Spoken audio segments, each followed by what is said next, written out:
এনায়েত প্রভুবাদ আবার একটা ভিডিও বানিয়েছে। আমি ওটা কইছিলাম পলিটিক্স নিয়ে কসকসানি না করতে। ভারতীয় পণ্য বয়কট আন্দোলনের সময় ওর কুরকুরে নিয়ে উঠছিল। ব্যাপার না, বাতের রোগীদের যেমন আমাবস্যার পূর্ণিমা বাতের ব্যথা জায়গায় ওঠে, তেমনি প্রভুপাদের কিছু বিশেষ বিশেষ সময় কুরকুরে নিয়ে ওঠে। ওরা নিয়ে কিছু বলতাম না, কিন্তু একটা ভিডিও সারিছে, এটা নিয়ে কিছু না কইলেই না। মুশকিল হইলো কইছে বিএনপি নিয়ে। বিএনপির ডিফেন্ড করা তো আমার দায়িত্ব না, দায়ও না, আমি বিএনপি করিও না। কিন্তু বিএনপি ব্যাশিং এর নামে কোন শয়তানিটা শ্রী শ্রী এনায়েত প্রভুপাত করতেছে সেটা দেখায় দেওয়া দরকার, কারণ এটা দেশের জন্য জাতির জন্য জরুরি। আমি ওরে প্রভুপাত বলি কারণ ও হইতেছে বিজেপির বুয়েট শাখার সভাপতি। বাংলাদেশে বিজেপির পলিসি পার্সু করে, ঠিক যেভাবে ভারতীয় পণ্য বয়কটের সময় আমাদের পিছে লাগিয়েছিল, এখন বিএনপির পিছে লাগিয়েছে। তো এটা এখন বিএনপির পিছে লাগা হচ্ছে এখন বিজেপির পলিসি। মানে বিজেপি এখন জানে যে আওয়ামী লীগ আর তো আসবে না, কিন্তু বিএনপি যেন না আসে ক্ষমতা, এটাই হইতেছে বিজেপির পলিসি। ও যেটা বলতে চাচ্ছে সেটা হচ্ছে আওয়ামী লীগ খারাপ, অবশ্যই ঠিক আছে, বিএনপি একই রকম খারাপ।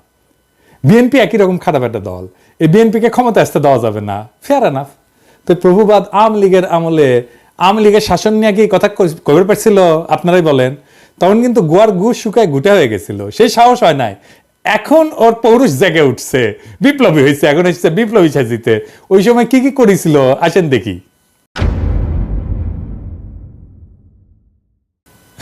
পদ্মা সেতু নিয়ে বই লিখেছিল, হ্যাঁ, পদ্মা সেতুর কত কিছু আবার ভিডিও করছিল পদ্মা সেতু নিয়ে।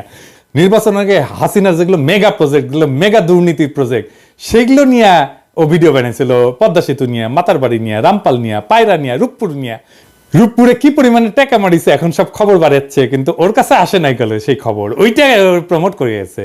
ইন্ডিয়া আউটের সময় ও ইন্ডিয়া আউটের পিছে লাগিয়েছিল, কইছিল মনে আছে না? এটা আবার দেখেন, বাংলাদেশের মানুষ নাকি পেঁয়াজ খেয়ে নেশা করে। শুনেন, বাংলাদেশের মানুষ দুইটা জিনিস দিয়ে নেশা করে, একটা হচ্ছে সয়াবিন তেল আর একটা হচ্ছে পেঁয়াজ। আবার দেখেন নসরুল হামিদের ওটি যে ভিডিও ব্যানার প্রশংসা করে, হ্যাঁ। আবার ইসরায়েল পণ্য বয়কটের সময় স্টারবাক্সের মগ নিয়ে ওই আবার উপহাস, দুইটা মগ, দুই হাতের দুইটা মগ নিয়ে উপহাস করছিল বয়কটকারীদের। আজ এডিটর সাহেব দেখান তো 5ই আগস্টের আগের ভিডিওগুলো দেখান, এখানে টাইটেলগুলা, আর পরের ভিডিওগুলোর টাইটেলগুলো এটি দেখান। দেখেছেন? হ্যাঁ, বিপ্লবী পৌরুষ জায়গায় উঠেছে, বিপ্লবী হয়ে উঠেছে। আগে ছিল ধ্বজভঙ্গ, তারপরে 5ই আগস্টের পরে ওর পৌরুষ জায়গায় উঠেছে। তা আসেন ভিডিওর শুরুতে কি কইছে সেটা দেখি।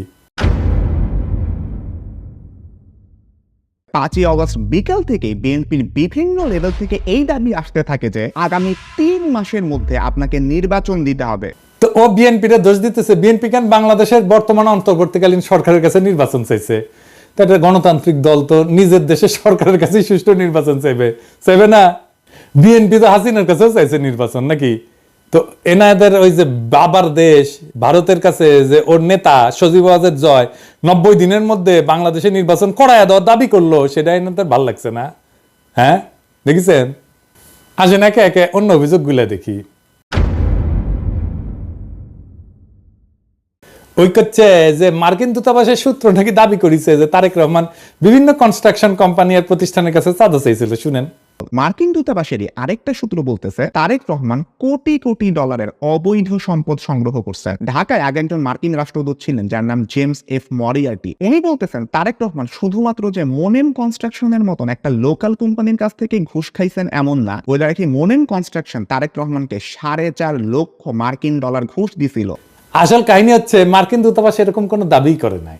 মার্কিন দূতাবাস তাদের কেবলে মানে যে সমস্ত কমিউনিকেশন পাঠায় আর কি, তার দেশে কোথায় কি আপডেট হচ্ছে এইগুলা লিখা পাঠায় এবং বিভিন্ন বিষয়ে ওয়াশিংটনে মতামত চায়। এরকম একটা কেবল যেটা পাঠানো হয়েছে 2008 সালের নভেম্বরে, সেখানে তারা লিখছিল যে বাংলাদেশের দুর্নীতি দমন কমিশন তারেক রহমানের বিরুদ্ধে বিভিন্ন অভিযোগ আনছে, যার মধ্যে আছে অমুক কনস্ট্রাকশন ফার্ম থেকে চাঁদা দাবি, তমুক প্রতিষ্ঠান থেকে চাঁদা দাবির অভিযোগ। এটা রিপোর্টিং, এইটা মার্কিন দূতাবাসের কোনো অভিযোগ না। একটা দাবিও কিন্তু মার্কিন দূতাবাস বা তাদের কোনো সূত্র করতেছে না। এই অভিযোগ আনছে মইনুল আহমেদের সরকারের দুর্নীতি দমন কমিশন, যারা তখন -2 ফর্মুলা বাস্তবায়নে ব্যস্ত, আর আমেরিকা দূতাবাস সেই মামলাগুলোর বর্ণনা করতেছে, আর কিছু না। কিন্তু এই মামলাগুলো কিভাবে হয়েছে সেটা একটা বর্ণনা কিন্তু আছে মহিউদ্দিন আহমেদের বই 1/11-তে। এই মামলাগুলো হয়েছিল সরাসরি মইনুল আহমেদের নির্দেশে, যদিও তখনকার এনবিআর বা দুদক কেউই তারেক রহমানের বিরুদ্ধে কিছুই পায় নাই। বইয়ের 274 পৃষ্ঠাতে মহিউদ্দিন আহমেদ যখন তৎকালীন এনবিআর এর শীর্ষ কর্মকর্তাকে তারেক রহমানের মামলাগুলোর ব্যাপারে জিজ্ঞেস করছে, উনি উত্তর দিচ্ছেন, কি বলতেছেন, তাদের বিরুদ্ধে তো কোনো মেজর কেস পাওয়া যায়নি, যেমন তারেকের তো কোনো কিছু প্রমাণিত হয় নাই, তার তো কিছু পাই নাই বলতে গেলে, দেখেছেন। এবং এই 1/11 বইতে খুব বিস্তারিতভাবে লেখা আছে কিভাবে মইনুল আহমেদ বাধ্য করছিল এই সমস্ত মামলা দিতে। এবং আমরা সবাই জানি যে কিভাবে তখন ব্যবসায়ীদের তুলে নিয়ে বিভিন্ন রাজনীতিবিদদের বিরুদ্ধে মামলা করতে বাধ্য করা হইতো। সেই মামলাগুলোর সূত্র ধরে এই প্রভুপাদ ভিডিও বানায় ফেলছে যে তারেক রহমান চাঁদাবাজি করছে, দেখেছেন। মানে মানুষের তো ইন্টেলেকচুয়াল একটা অনেস্টি থাকবে। উনাকে আবার ছাত্র পড়ায় বুয়েটে, ছাত্র কি শিখবে ওর কাছ থেকে? ছাত্র সাবজেক্ট কি শিখবে জানি না, কিন্তু নৈতিকতা তো শিখবে না ওর কাছ থেকে। এখন প্রশ্ন হইতেছে যে মামলাগুলো হইলো গত 17 বছর, এই চাঁদাবাজি মামলার অগ্রগতি কি? গোড়ার ডিম, শূন্য। এটা চাঁদাবাজির মামলাও হাসিনা গত 17 বছরে কোনো আদালতে প্রমাণ করতে পারে নাই, এমনকি কোনো বিবাদী এই সমস্ত ভুয়া মামলা চালাইতেও চায় নাই। তো প্রভুবাদ কোত্থেকে পাইলো এগুলা? দেখেছেন কিরকম জাউরা, কিরকম জাউরা। এনায়েতের ভিডিওতে আমিন আহমেদ ভুইয়া নামে এক ব্যবসায়ীর কথা বলছে, যাকে নাকি তারেক রহমান হুমকি দিছিল চাঁদার জন্য। অথচ আমিন আহমেদ ভুইয়া নিজেই দাবি করছে যে তাকে জোর কইরা তারেক রহমানের বিরুদ্ধে মামলা করানো হয়েছিল। তো এডিটর সাহেব আগে দেখান প্রভুপাত কি কইছে। এই তারেক রহমান আল আমিন কনস্ট্রাকশনের মালিক আমিন আহমেদকে হুমকি দিছেন, তুমি যদি আমাকে $1.5 লক্ষ না দাও তাহলে তোমার কোম্পানি আমি বন্ধ করে দিব। তারপরে দেখান আমিন আহমেদ ভুইয়া কি কইছে। কারণ একটা ইস্তেদি বিষয় মামলাটি এখন বর্তমানে রাষ্ট্র বনাম তারেক রহমান সাহেব। আমি নিজে যদি উদ্যোগ হয়ে মামলা করতাম তাহলে তো মামলা চালুই থাকতো। আমার যদি উদ্যোগ বা ইচ্ছা থাকতো, আর স্বাভাবিক বিষয়, আমি তার সময় কেন মামলা করতে যাব? উনি তো আমার দলের সিনিয়র যুগ্ম মহাসচিব, উনি নমিনেশন দিয়েছে, আমার সাথে রাজনীতি করি।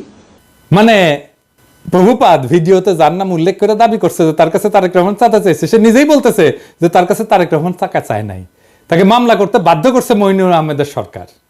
মানে ওই যে বলছে বিএনপি তো এর মধ্যে ক্ষমতায় আসেনি, মইনুলের পর তো আওয়ামী লীগ ক্ষমতায়, তাহলে ও তো এমন না যে ওরা চাপ দিয়ে বলছে বিএনপি, তাই না?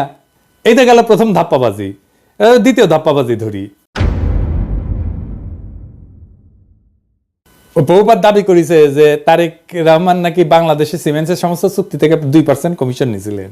থার্ড এক্সাম্পল সিমেন্স থেকে এই তারেক রহমান এবং তার ভাই আরাফাত রহমান কোকো ঘুষ নিছেন বলে কিন্তু অভিযোগ আছে। একজন প্রত্যক্ষ সাক্ষী জানাইতেছেন বাংলাদেশে সিমেন্সের যত চুক্তি হইতো তার থেকে প্রায় 2% কমিশন এই তারেক রহমান নিতেন।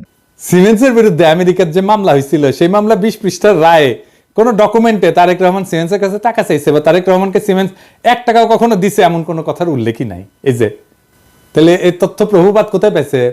হ্যাঁ, আওয়ামী লীগ দিছে ওরে, ইন্ডিয়া দিছে ওরে, বুঝছাও।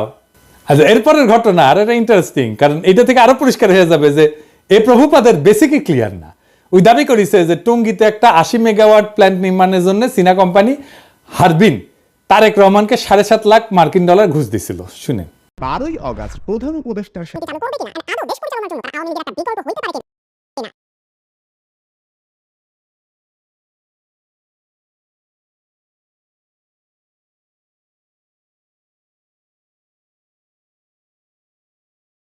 আসল কথা হচ্ছে হারবিন একটা টেন্ডার প্রক্রিয়াতে সর্বনিম্ন বিডার হিসেবে 2002 সালে মনোনীত হয়েছিল।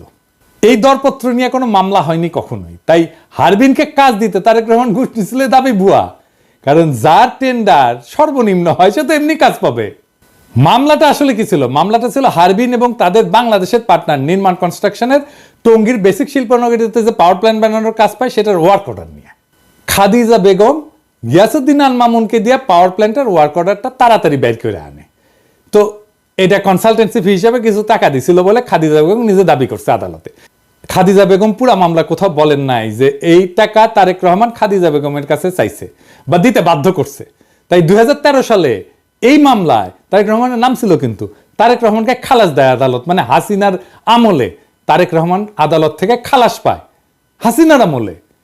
কিন্তু যে বিচারক খালাস দেয় সে আবার খালাসের রায় দিয়ে দেশে থাকতে পারে নাই, তারা এসকে সিনহার মতো দেশ ছাড়া করে বাধ্য করা। উনি মানে ফিনল্যান্ডে আছেন।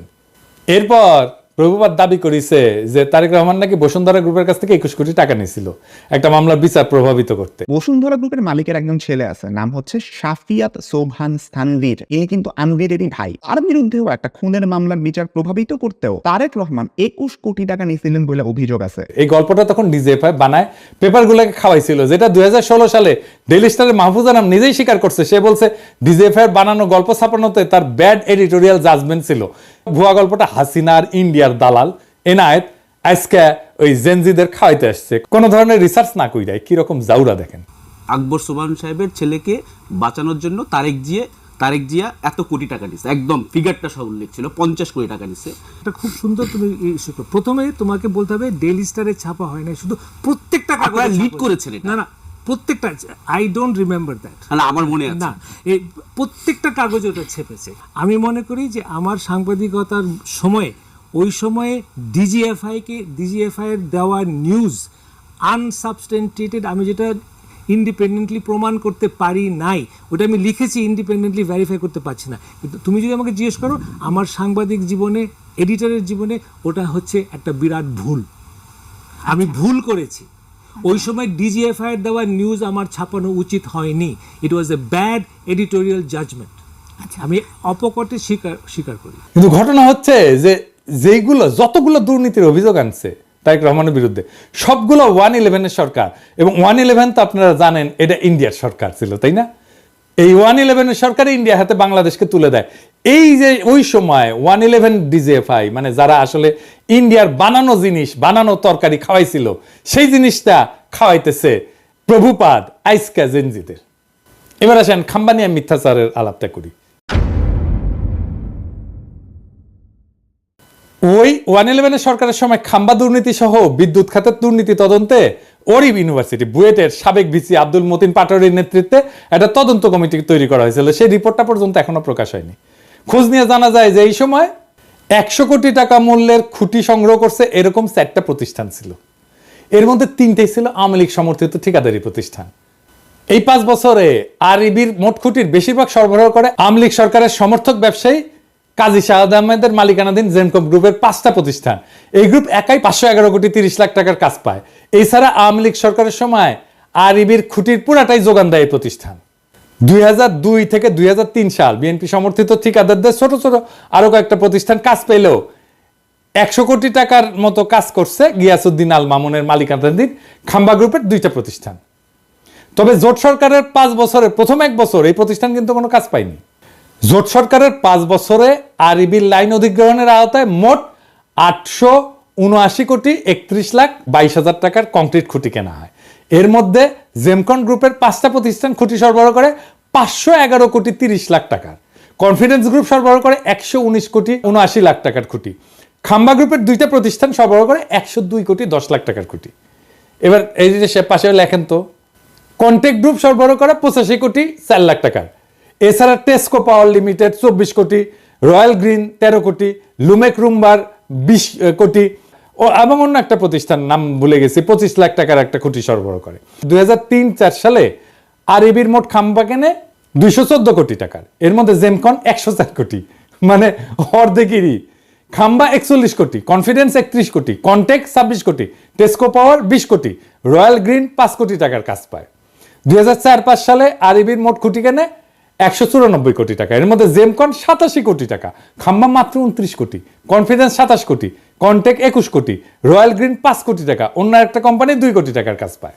2005-6 সালে 127 কোটি টাকা কাজের মধ্যে জেমকন 68 কোটি, খাম্বা 25 কোটি, কনফিডেন্স 25 কোটি, কন্টেক্ট 11 কোটি, রয়্যাল গ্রিন 2 কোটি টাকার কাজ পায়। তাহলে দেখা যাচ্ছে খাম্বার সাথে দুর্নীতিতে ওতপ্রোতভাবে জড়িত ছিল আওয়ামীপন্থী ব্যবসায়ী কাজী শাহাদের জেমকন গ্রুপ, তাই না? হিসাবটা কি বলে? হিসাব তো পাক্কা হিসাব, আপনি নিয়ে আসতে পারেন, এখনো নিয়ে আসতে পারেন, এইসব তো সরকারের কাছেই আছে। তো খাম্বা কি প্রভুপাত তোর পাশায় ঢুকাইছে? হ্যাঁ, খাম্বা বেচলো আওয়ামী লীগ আর প্রভুপাতের পশ্চাতে ঢুকলো বিএনপির খাম্বা। হ্যাঁ, এবার আসেন জিয়া অরফানেজ ট্রাস্ট নিয়ে কথা কই। 6 number example, Zia orphanage trust fund আছে যেখানে এতিমদের জন্য টাকা আসে। ওই ফান্ডের অ্যাকাউন্ট থেকেও 2 কোটি টাকা হাতায় আনেন এই তারেক রহমান। উনি তার নিজ শহর বগুড়াতে একটা জমি কেনার জন্য এই ট্রাস্টের তহবিলের টাকা ইউজ করে। ওই দাবি করেছে যে জিয়া অরফানেজ ট্রাস্ট ফান্ডের অ্যাকাউন্ট থেকে 2 কোটি টাকা হাতায় নিয়ে তারেক রহমান বগুড়া একটা জমি কিনছিল। সত্য ঘটনা হচ্ছে তারেক রহমান কোনো টাকা হাতায় নিয়ে জমি কিনে নাই, এই জমি কেনা হয়েছিল জিয়া অরফানেজ ট্রাস্টের নামে। দেখেন, যেটাই মামলার রায় বলা আছে তারেক রহমান অরফানেজ ট্রাস্টের টাকায় নিজের নামে কোনো জমি কেনে নাই, এটা হাসিনার আদালতও বলে নাই, কোনোদিন দাবিও করে নাই, কিন্তু হাসিনা আর ইন্ডিয়ার দালাল এনায়েত প্রভুপাদ দাবি করেছে। এবার আসেন রাজনৈতিক ষড়যন্ত্র নিয়ে আলাপ করি। দ্বিতীয় এক্সাম্পল, 10 ট্রাক অস্ত্র। বাংলাদেশের ইতিহাসে সর্ববৃহৎ অস্ত্র আর গোলা বারুদের চালান আটক করা হয় 2004 সালের 1 এপ্রিল রাতে। তো প্রভুপাদ হঠাৎ কইরা দুর্নীতি বিশেষজ্ঞ থেকে রাজনৈতিক ষড়যন্ত্র বিশেষজ্ঞ হয়ে গেল, ব্যাখ্যা করতে আসছে 10 ট্রাক অস্ত্র মামলা নিয়ে। তো 10 ট্রাক অস্ত্র মামলার ব্যাপারে আমাদের প্রভুপাদের দেখা যাচ্ছে যে আমাদের দেশের মানুষের উপরে ভরসা কম, তাই সব সূত্র হচ্ছে ভারতীয় গোয়েন্দারা, যারা 10 ট্রাক অস্ত্রের দোষ চাপায় বাংলাদেশকে বিপদে ফেলতে বদ্ধপরিকর ছিল। এখানে যদি বিএনপির কোনো ভুল থাকে তাহলে কি বর্তমান অন্তর্বর্তীকালীন সরকারের প্রধান উপদেষ্টা ডক্টর ইউনূসকে একইভাবে দোষারোপ করা যাবে না? উনিও তো ভারতের টিভি মিডিয়া এনডিটিভির সাথে সাক্ষাৎকারে বলছেন বাংলাদেশকে ভারত অস্থিতিশীল করতে চাইলে ভারতের 7 সিস্টার অক্ষত থাকবে না, বলছে না? তাইলে ভারতকে চাপে রাখার ব্যাপারে পররাষ্ট্রনীতি কি বিএনপির ভুল ছিল? এই নীতির কারণে বিএনপির ভোট পেতে বাধা থাকবে কেন? আবার নিজেই বলছে যে বিএনপি ক্ষমতা আঁকড়ে ধরে রাখতে চায়নি, সেটা কি প্রমাণ করে না যে বিএনপি গণতন্ত্র চাইছে বারবার? আমরা এই প্রসঙ্গে পরে আসব। এরপর সে ব্যাখ্যা করতে গেল 21 আগস্টে গ্রেনেড হামলা। এও দাবি করেছে যে মুফতি হান্নান নাকি 2004 সালের 14 আগস্ট হাওয়া ভবনে বসে পরিকল্পনা করছে। আমরা 21 আগস্ট বোমা হামলা। ডেইলি স্টারের 2009 সালের একটা রিপোর্টের মতে 2004 সালের 14 আগস্ট রাতে হাওয়া ভবনে বসে স্বরাষ্ট্র প্রতিমন্ত্রী বাবর, উপমন্ত্রী পিন্টু সহ জঙ্গি সংগঠন হুজির নেতারা বৈঠক করে শেখ হাসিনাকে গ্রেনেড হামলার মাধ্যমে মেরে ফেলার পরিকল্পনা করে। তো এইবার একটু মুফতি হান্নানের জবানবন্দিটা দেখি তো। মুফতি হান্নান 21 আগস্টের গ্রেনেড হামলার ব্যাপারে 2টা জবানবন্দি দিয়েছে। প্রথমটা 2007 সালে, যেটার ভিত্তিতে মামলা বিচার শুরু হয়ে গেছিল, কিন্তু সেই জবানবন্দিতে তারেক রহমানের হাওয়া ভবনের নাম নিশানাও ছিল না। এই জন্য শেখ হাসিনা 2009 সালে মুফতি হান্নানকে রিমান্ডে নিয়ে নির্যাতন করিয়া তারেক রহমানের হাওয়া ভবনের নাম বের করার দায়িত্ব দেয় তার বিশ্বস্ত দালাল আব্দুল কাহার আকন্দকে। এরপরে 120 দিন রিমান্ডে নির্যাতনের পর মুফতি হান্নানকে দিয়া জোর কইরা 2011 সালে বলানো হয় যে এই হামলার আগে সে হাওয়া ভবনে তারেক রহমানের সাথে দেখা করছিল। এই জন্য 2024 সালের নির্বাচনে আব্দুল কাহার আকন্দকে হাসিনা নৌকা মার্কা প্রার্থী করে। এই দেখেন, এই নির্বাচনে আওয়ামী লীগ থেকে আমাকে নৌকা মার্কা প্রদান করা হয়েছে। আমাদের জাতির জনক বঙ্গবন্ধু শেখ মুজিবুর রহমান ও তার পরিবারের সকল সদস্য, একমাত্র মাননীয় প্রধানমন্ত্রী শেখ হাসিনা এবং তার বোন শেখ রেহানা বাদে সবাইকে হত্যা করা হয়েছে। এমনকি 10 বছরের শিশু রাসেলকেও হত্যা করা হয়েছে। আপনারা জানেন 21 বছর সংগ্রাম করে এই মাননীয় প্রধানমন্ত্রী 1996 সালে আবার ক্ষমতায় আসেন। ক্ষমতায় আসার পর বঙ্গবন্ধু হত্যা মামলা রুজু হয়। এতদিন এই হত্যা মামলা রুজু করতে দেওয়া হয়নি এবং সেই মামলার তদন্তভার আমাকে দেওয়া হয়। সেই মামলাটিও আমি পরবর্তী তদন্ত করি এবং সঠিক পথে নিয়ে আসি। এই সমস্ত মামলা করার কারণে আমাদের আওয়ামী লীগ, যেটা একটি পুরাতন দল, সেই আওয়ামী লীগকে ধ্বংসের মুখ থেকে রক্ষা করা সম্ভব হয়েছে এবং আওয়ামী লীগের রাজনীতিকে টিকিয়ে রাখার ব্যবস্থা করা হয়েছে। আমাদের মাননীয় প্রধানমন্ত্রী আমাকে নৌকা মার্কা দিয়েছেন। এইদিকে মুফতি হান্নান এই জবানবন্দি দেওয়ার সাথে সাথে প্রত্যাহারেরও কিন্তু আবেদন করে। এই জবানবন্দি ছিল পুরাই বানোয়াট। আপনি বলবেন যে আপনি বললেই বানোয়াট হয়ে যাবে, আছে না একটা জিনিস দেখি, মজার জিনিস। এটা বানোয়াট কেন? মুফতি হান্নান কবে কত তারিখে হাওয়া ভবনে তারেক রহমানের সাথে দেখা করতে গেছিল সেটা মনে করতে পারে নাই, তাই তার সাক্ষ্যে লেখা ছিল তারিখ এবং সময় মনে পড়ছে না। অথচ হাওয়া ভবনে তার বৈঠক ছাড়া বাকি সমস্ত ঘটনার তারিখ সহ বিস্তারিত বর্ণনা করছে মুফতি হান্নান, শুধু হাওয়া ভবনের মিটিংটার তারিখ তার মনে নাই। এখন আসেন একটা আদালত কিভাবে কাজ করে বোঝায়, কারণ হাসিনার আর মোদির ঘেটুপুত্র এনায়েত প্রভুপাদ আবার এগুলো বুঝবে না। আদালতে একটা মামলা যাওয়ার আগে পুলিশ তদন্ত করে এবার সম্ভাব্য দায়ী ব্যক্তিদের নামে চার্জশিট দেয়। এরপর আদালত এই চার্জশিট গ্রহণ করে বিচার শুরু করে। বিচারে বাদী এবং বিবাদী পক্ষ তাদের পক্ষে সাক্ষী হাজির করে। এছাড়া আসামিদেরকেও হাজির করা হয়। সবাইকে দুই পক্ষের আইনজীবীরা জেরা করে, মানে বিভিন্ন প্রশ্ন জিজ্ঞেস করে ঘটনার সত্যতা নির্ধারণের চেষ্টা করে। এই জেরার পর সবার যুক্তি তর্ক শুনে আদালত রায় দেয়। এখন খালি মুফতি হান্নান কেন, তার বাপও যদি জবানবন্দি দেয় যে তার 21 আগস্টে বোম মারছে তারেক রহমানের কথায়, কিন্তু আদালতের জেরায় যদি প্রমাণ হয় তাদের দাবি মিথ্যা, তারা খালাস পেয়ে যাবে। আর যদি তাদের জেরা করার কোনো সুযোগই দেওয়া না হয়, সেটা হচ্ছে একটা ক্যাঙ্গারু কোর্ট, যেখানে কোনো সুষ্ঠু বিচার হয় না। তাহলে যেখানে 21শে আগস্টের এই পুরা মামলায় মুফতি হান্নানের জবানবন্দির উপর তৈরি, সেই মুফতি হান্নানকে এই মামলায় জেরারই সুযোগ দেওয়া হয় নাই, বুঝছেন? জেরা করার ঠিক আগে মুফতি হান্নানকে ফাঁসিতে ঝুলায় খুন করে শেখ হাসিনা, যেন এই ঘটনার পিছনের সত্য সামনে না আসে। বুঝছেন তো কি রকম ক্যাঙ্গারু কোর্ট, কি আদালত, কি রায়, কি বিচার হয়েছে? মুফতি হান্নানের জবানবন্দি ছাড়া এই মামলার বিচারিক প্রক্রিয়াতে কেউ দাবি করে নাই যে হাওয়া ভবনে কোনো মিটিং হয়েছিল, যেখানে এই হামলার সিদ্ধান্ত নেওয়া হয়েছিল। আর মুফতি হান্নানকে অকথ্য নির্যাতন করে একটা জবানবন্দি আদার করলে সে জবানবন্দির কোথাও এই মিটিং এর তারিখের উল্লেখ নাই, আগে বলছি। কিন্তু হাসিনার দালাল, ইন্ডিয়ার দালাল এনায়েত প্রভুপাত জেনে গেছে যে মিটিং ঠিক 14ই আগস্ট হয়েছিল। শুনেন, ডেইলি স্টারের 2009 সালের একটা রিপোর্টের মতে 2004 সালের 14ই অগস্ট রাতে হাওয়া ভবনে বসে স্বরাষ্ট্র প্রতিমন্ত্রী বাবর, উপমন্ত্রী পিন্টু সহ জঙ্গি সংগঠন হুজির নেতারা বৈঠক করে শেখ হাসিনাকে গ্রেনেড হামলার মাধ্যমে মেরে ফেলার পরিকল্পনা করে। কই পাইছে? প্রমাণ দেখাতে পারবো? ওকে বলবেন প্রমাণ দেখাইতে। মানে যে হামলা করছে সে মনে করতে পারতেছে না কবে হয়েছে মিটিং, আর এনায়েত প্রভুপাত যাই না বসে আছে। বাবা, কঠিন তালেবর। দেখেছেন, অপরাধী সব জায়গায় তার অপরাধের চিহ্ন রেখা যায়। মিটিং এর তারিখটা এখানে কেন গুরুত্বপূর্ণ এটা বোঝা দরকার। মিটিং এ যারা উপস্থিত ছিল তারা সবাই রাষ্ট্রের গুরুত্বপূর্ণ ব্যক্তি, 2 জন এমপি, গোয়েন্দা বাহিনী প্রধান, তারেক রহমান নিজে। তো এত গুরুত্বপূর্ণ মানুষ যাদের প্রত্যেকের সাথে তো অনেক লোক থাকে, তাই না? তাদের এপিএস থাকে, বডিগার্ড থাকে, ড্রাইভার থাকে, আরো অনেক স্টাফ থাকে তাদের সাথে। কিন্তু কেউ কিন্তু একা না, আমাদের মতো না, সাধারণ মানুষ না। তাদের প্রত্যেকটা মিটিং এর শিডিউল থাকে, যেগুলো তার পিএসরা ম্যানেজ করে, এবং অনেকের সাথে মিডিয়ার লোকজনও থাকে তো সার্বক্ষণিক, তাই না? এখানে তো দেখবে কোথায় যাচ্ছে, কি করতেছে, সব জায়গায় মিডিয়ার লোকজন থাকবে। তাই রাষ্ট্রীয় দায়িত্বপ্রাপ্ত কোনো গুরুত্বপূর্ণ ব্যক্তি কোনো নির্দিষ্ট তারিখে মুফতি হান্নানের যদি উল্লেখ করতো, তাহলে বের করে ফেলা যেত যে গুরুত্বপূর্ণ ব্যক্তিরা সেদিন হাওয়া ভবনে ছিলেন না, এই পুরো মামলায় ডিসমিস হয়ে যেত। তাই সরকারি এই বানোয়াট জবানবন্দিতে জোর করে মুফতি হান্নানকে দিয়ে দেখায়, যেখানে যখনই তারিখের কথা আসছে তখন মুফতি হান্নানকে বলতে হয়েছে যে তারিখ আর সময় মনে নাই।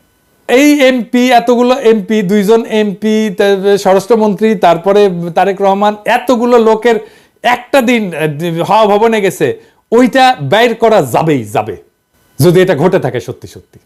কিন্তু এত বুদ্ধি ওর মাথার থাকলে তো ওর তো আর ইন্ডিয়ার দালালি করতে হয় না, হাসিনারও দালালি করতে হয় না। এরপরে প্রভুপাত দাবি করছে যে বিএনপি নেতারা নাকি বাংলা ভাইয়ের জেএমবিকে পৃষ্ঠপোষকতা করছে। বিএনপি জামায়াত জোট সরকার জঙ্গি গোষ্ঠীকে তোষণ করতো, তাদেরকে পালতো, এন্ড পরে নিজেদের কাজেও ব্যবহার করছে। তার সোর্সকে জানেন? নূর মোহাম্মদ কিশোরগঞ্জ থেকে নৌকা মার্কা নিয়ে ভোট ডাকাতি করে যেটা আওয়ামী লীগের সাবেক সংসদ সদস্য, এই লোক নিজেই ছিল বাংলা ভাইদের দোসর। আলী রিয়াজের যে ইসলামিক মিলিটেন্সি বাংলাদেশ, এই কমপ্লেক্স ওয়েব, এই বইয়ের 52 পৃষ্ঠাে উল্লেখ আছে নূর মোহাম্মদ 2004 সালে রাজশাহী রেঞ্জের ডিআইজি হিসেবে গণমাধ্যমকে বলছিল যে বাংলা ভাই এবং তার বাহিনী বামপন্থী সরবরাহদের ধরতে সাহায্য করছে, এবং তিনি নিজেই স্থানীয় পুলিশ বাহিনীকে নির্দেশ দিয়েছেন তাদের সহায়তা করতে। তাহলে দেখেন বাংলা ভাই আসলে কারা সাহায্য করছে। তো এইসব কইরা বিএনপিকে বিপদে ফেলে আওয়ামী লীগের নমিনেশন যেটা ভোট ডাকাতকে সূত্র ধরে এনায়েত প্রভুপাত বলতেছে যে বিএনপির নেতারা নাকি জঙ্গিদের পৃষ্ঠপোষকতা দিচ্ছে। তবে এটা সত্য যে জেএমবির এই ঘটনা বিএনপির ক্ষমতা হারানোর কারণ। কিভাবে এটা একটু দেখি। একটা রাষ্ট্রে বল প্রয়োগের একচেটিয়া কর্তৃত্ব থাকে আর কারণ না, রাষ্ট্রের কাছে। এই কর্তৃত্ব আর কারো কাছে চলে গেলে বল প্রয়োগের দ্বিতীয়, তৃতীয়, চতুর্থ যদি জিনিস তৈরি হয়ে যায় তাহলে রাষ্ট্র ক্ষমতাহীন হয়ে যায়। হাসিনার পুলিশ আমাদের মারবে, এটাই নিয়ম। যতদিন আমাদের একচেটিয়া ভাবে মারতে পারবে ততদিনই হাসিনার ক্ষমতা। আমরা যখন ঠোলা মেয়েটা ঝুলে রাখতে পারলাম না তখনই হাসিনা পলাইলো, বুঝছেন? তা খালেদা জিয়া সরকার ক্ষমতায়, যেখানে বাংলা ভাই প্যারালাল একটা বল প্রয়োগ করে, তাহলে খালেদা জিয়ার ক্ষমতা কোথায় থাকে? থাকে না তো। রাষ্ট্রের 2টা ক্ষমতা থাকে না, এক বনে 2 বাঘ থাকে না, এক বনে একটাই বাঘ থাকে। আমরা বাঘ হয়ে উঠতে পারছিলাম জন্যই হাসিনা পলাইছে, বুঝছাও? বাংলা ভাই ওইখানে তাণ্ডব করতেছে, আর বিএনপির মন্ত্রীরা বলতেছে বাংলা ভাই মিডিয়ার সৃষ্টি। এটা তো বিএনপির দোষ। যদিও 2005 সালে 17ই আগস্ট জেএমবি আত্মপ্রকাশ করে, তারপরে 1 বছরের মাথায় জঙ্গি সংগঠনের সমস্ত নেতাকে গ্রেপ্তার করে পুরো সংগঠনটা ভেঙে দেওয়া হয়। এটা নিয়ে টাইম ম্যাগাজিন একটা প্রচ্ছদ প্রতিবেদনও করে, কিন্তু ড্যামেজ যা হওয়ার তা হয়ে গেছে ততদিনে। গ্রেনেড হামলা নিয়ে কথাটা বলি, যে গ্রেনেড হামলা নিয়ে বিএনপির লোকেরা নানা কথা বলে হাসিনায় তদন্ত করতে দেয় না, কিন্তু এটাও সত্য। জজমিয়া নাটক কিন্তু বিএনপির আমলে হয়েছিল। গ্রেনেড হামলা একটা বিশ্বাসযোগ্য তদন্ত করতে না পারার দায় বিএনপির, এটা আমি আগেও বলছি, এখনো বলতেছি। আরো বিএনপির আরো সমস্যা আছে। র্যাব বানানো হয়েছে, এটা বিএনপির একটা মারাত্মক ভুল। বিএনপি আমলে র্যাব বিচার বহির্ভূত হত্যাকাণ্ড শুরু করে, এইটা মানবাধিকার লঙ্ঘন, এর দায় বিএনপি। এবং এখনো পর্যন্ত বিএনপি যে এটা ভুল কাজ ছিল সেটা স্বীকার করে না। দেশের আভ্যন্তরীণ আইন শৃঙ্খলাটা মিলিটারি ইস্যু না রে বাবা, এইটা মিলিটারি দিয়ে এই কাজ করতে পারবেন না। এখন মাঠে মিলিটারি আছে, পুলিশের কাজ করতেছে, এটাও মিলিটারির কাজ না। ওদের যত দ্রুত সম্ভব ক্যান্টনমেন্টে ফিরে যাওয়া উচিত। এবার আসেন 15 ফেব্রুয়ারি নির্বাচন নিয়ে। 1996 সালে 15 ফেব্রুয়ারি নির্বাচনের ভুল প্রেক্ষাপট বর্ণনা করছে। বাস্তবতা হচ্ছে যে বিএনপি জনগণের দাবি মেনে নিয়ে তত্ত্বাবধায়ক সরকারের অধীনে নির্বাচন দিতে চাইছিল, কিন্তু সংবিধান সংশোধনের জন্য যথেষ্ট সংখ্যক সংসদ সদস্য ছিল না, কারণ আওয়ামী লীগ, জামাত সহ সকল দলের সংসদ সদস্য সংসদ থেকে পদত্যাগ করছিল। সেই জন্য 15 ফেব্রুয়ারি নির্বাচনটা দিতে হয়েছিল। 15 ফেব্রুয়ারি নির্বাচনের মাধ্যমে নতুন সংসদ তত্ত্বাবধায়ক সরকারের বিল পাস করে বিএনপি পদত্যাগ করছিল। এটা তো একটা নিয়মের কারণে বা নিয়ম রক্ষার জন্য করছিল। বিএনপির সেন্সেবল আচরণের কারণেই 1996 সালে 116 জন আসন নিয়ে বিরোধী দলের আসনে বসতে পারছিল। সরকার যদি এতই খারাপ চালে তো এত আসন পাইতো না, তো যেটা আওয়ামী লীগের সাথে 2001 সালে ঘটছিল। কিন্তু এখন প্রভুপাতকে বলতে হবে, বিএনপি আমলকে আয়না ঘটছিল? কোন আন্দোলনে 2 সপ্তাহে 1000 মানুষ মারা গেছে, হেলিকপ্টার থেকে গুলি করা হয়েছে, স্নাইপার দিয়ে গুলি করা হয়েছে, সরাসরি বুকে গুলি করা হয়েছে, মাথায় গুলি করা হয়েছে স্নাইপার দিয়ে। বাংলাদেশকে ভারতের উপনিবেশ বানানো হয়েছে বিএনপির আমলে। বাংলাদেশের রাজনীতিতে ভারত হস্তক্ষেপ করছে, পর 3 টার্মে ভোট দেওয়া বন্ধ করে দিছে, লক্ষ কোটি টাকা পাচার হয়েছে, একটা গুমের ঘটনা ঘটছে, লাখ লাখ লোককে দেশান্তরী হইতে হয়েছে আমার মতো, নাকি বিপ্লব হয়েছে এরকম বিএনপি সরকারকে উৎখাতের জন্য? বিএনপি সরকারের বিরুদ্ধে কথা বলার জন্য পিটায় মারা হয়েছে কখনো? আওয়ামী লীগ ফ্যাসিবাদ কায়েম করছে, বিএনপি কখনো ফ্যাসিবাদ কায়েম করছে? বিএনপি 57 জন সেনা অফিসারকে মারছে বিদ্রোহের নামে? বিএনপি রাতের আধারে আলেমদের মাইরা লাশ গুম করছে? বিএনপি আমলে দুর্ভিক্ষ হয়েছে? এরপরে বলে বিএনপি আওয়ামী লীগ এক। স্বাধীনতার পর আওয়ামী লীগ 25 বছর শাসন করছে, বিএনপি করছে 15 বছরের মতো। আওয়ামী লীগ মাত্র একবার শান্তিপূর্ণভাবে ক্ষমতা হস্তান্তর করছে, 2 বার তাকে নির্বাচন দিয়ে হটানো যায় না, রক্তাক্ত বিপ্লব করে হটাইতে হয়েছে। হ্যাঁ, শালার আমি জাউরা সিল দেই নাই না? হ্যাঁ, দেন এডিটর সাহেব, দেন জাউরা সিল দিয়ে দেন, 2 বার দেন, 3 বার দেন। 111 একটা পলিসি ছিল -2, মানে হাসিনা খালেদা দুইটাই বাদ, কিন্তু আসলে ওইটা -1, মানে Hasina in Khaleda out. BNP জামাতকে ক্ষমতায় আসতে দেওয়া যাবে না, এটা ইন্ডিয়ান লাইন, এটা বিজেপি কংগ্রেস সবার লাইন। কারণ বিএনপি জামাত ক্ষমতায় থাকলে ইন্ডিয়ার বাংলাদেশে ভাত নাই। ভারতীয় পণ্য বয়কটে ভারতকে বাঁচাইতে আসছিল প্রভুপাত, এখন আওয়ামী লীগের পতনে ইন্ডিয়াকে বাঁচাইতে আসছে প্রভুপাত। কারণ ইন্ডিয়া জানে যে আওয়ামী লীগের জিন্দগিতে ক্ষমতায় আসতে পারবে না। বাংলাদেশে ইন্ডিয়ার অনেক সফট অ্যাসেট আছে, এই প্রভুপাত তার মধ্যে একটা, ইন্ডিয়ার সফট অ্যাসেট। এরকম আরো অ্যাসেটকে মাঠে নামাবে ইন্ডিয়া, এই যে রোকে আপরাজি আর একটা সফট অ্যাসেট। তবে প্রভুপাত, তোমার ইন্ডিয়ান সফট অ্যাসেট মার্ক করে রাখলাম, যেদিন ভারতীয় পণ্য বয়কটের পিছিয়ে লাগছো সেদিনই মার্ক করে রাখছি। আমার মার্ক করা ভুল হয় না, বুঝছাও? তো একটা জিনিস জানো, কয়া রাখি, বাঘে শুইলে 18 গা, ঠোলায় শুইলে 36 ঘা, আর পিনাকি শুইলে জয় বাংলা।